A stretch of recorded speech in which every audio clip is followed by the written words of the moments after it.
You're the one who reaches out first. You're the one who makes the plans.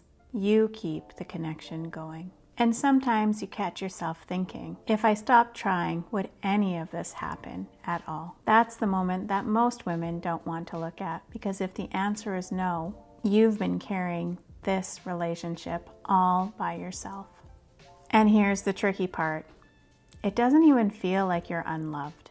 It feels like you're exhausted. You're doing way more over your share, and you're calling it love. But that isn't love. In psychology, there's actually a name for this. It's called fawning, which means you manage the relationship more in order to feel safe. Some of us, when we think about fawning, think that it needs to be more chaotic, anxious energy or feeling needy. That's actually not the case. It doesn't have to feel dramatic. Fawning can also be feeling more responsible, acting more mature, or putting in more effort. In relationships, when you notice distance, you close it. When you feel tension, you fix it.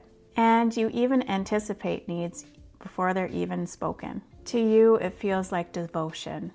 It feels like this is what you do when you love someone. But it's actually anxiety dressed up as effort. If you've ever been in a previous relationship, like a parent-child relationship, friendship, family relationship, romantic relationship, where things felt unstable, where you had to read the room, you had to notice that person's emotions, and you felt like you had to stay one step ahead to survive in that relationship, your nervous system learned something. It learned, if I manage this, I can keep this safe. And now you carry that in your relationships. Let's go through an example. A woman who I worked with, let's call her Sarah, told me about planning her partner's birthday.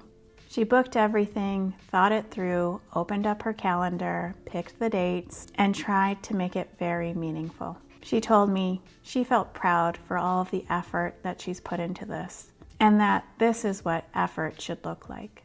But when he found out, he didn't light up, he wasn't excited, he got tense, and he said that it felt like pressure. And in that moment, something dropped in her chest, that heaviness. Not because of the plan, but because she realized that she had created this experience before seeing what he would actually naturally give in the relationship. And this is the pattern. When you do more, you never give that person an opportunity to meet you where your effort levels lie. You generate most of the effort, so you never get to see theirs. You fill the silence, so you never get to see if they would actually do that too.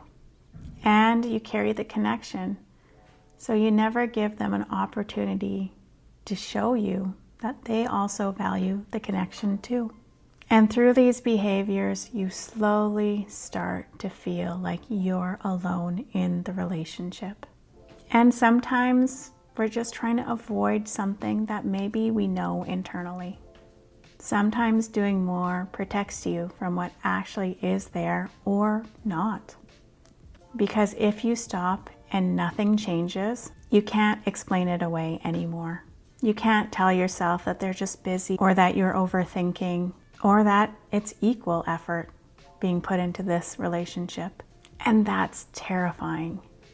Because if you have a history of being burnt in the past, it can be easier to put on those rose-colored glasses. But sometimes clarity is just what we need in order to wake up and heal. So the shift isn't about doing less in order to get a reaction. It's about stepping back to see clearly. It's not about punishment. It's not about hurting the other person, but it's about observing. Because love and feeling good isn't something that you manage. It's something that you experience, and that happens in a reciprocal relationship. And if it does collapse and that person doesn't step up, that's information. And you can choose what you do with that information. If you'd like to learn more about this topic, you can check out this video up here.